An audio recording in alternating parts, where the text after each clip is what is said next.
26 টাকা কিনতেছে 26 টাকা, তার মানে 2600 টাকা সহ। কয়শো কিনছেন? আমি কিনিনি, আমি বেচলাম। ও আপনি বেচলেন। নাটোর গুরুদাসপুর শিদুলি বাজার।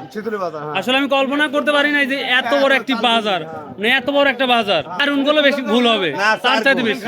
চাষ করে 4 গুণ কাঁচামালের জন্য 4 গুণ রাইট রাইট রাইট রাইট। না না, 15 দিলে এক মাসে খেতে পারবে না। বিখ্যাত। আমি তো সত্যি, আমাকে একটা শিক্ষক বললো যে খুব বড় বাজার আপনি আসেন, তাই আসলাম, তো আমি দিকে অবাক হয়ে গেছি।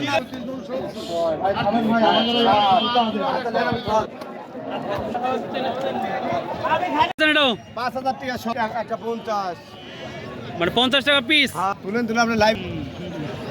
বেশি দাম হয়ে যাচ্ছে না? না না, বেশি দাম হয়নি সত্যি? 4 কেজি ওজন হবে একটা। আচ্ছা ঠিক আছে। ছোট না, দেখতে পাচ্ছেন না। এগুলা কত করে বলতেছে ভাই? এগুলা কত করে বলতেছে? 2300। আপনি 2350 টাকা কিনলেন, মালিককে বেচলেন 50 পয়সা। ও আচ্ছা ঠিক আছে, ধন্যবাদ। প্রচুর তরকারি আমদানি, কি বলবো আর, যে মানে যাওয়ার পরিস্থিতি নেই, এত পরিমাণ ক্ষীরা, আপনার লাউ, কদু, এভরিথিং তরকারি এখানে উঠে। তা আপনাদের সকল তথ্য আঙ্কেল বলতেছে 40 করে, মানে 4000 টাকা সহ। আপনারটা কত করে বলতেছে? আপনারটা 2500, ওটা 4000, এটা 2500, পার্থক্য মানে এটা কাঁচা এই জন্য 2500 হচ্ছে, পাকা এই জন্য হচ্ছে 4000 টাকা। বুঝতে পারছি। আমার মনে হয় এই প্রথম বাঙ্গি আসছে।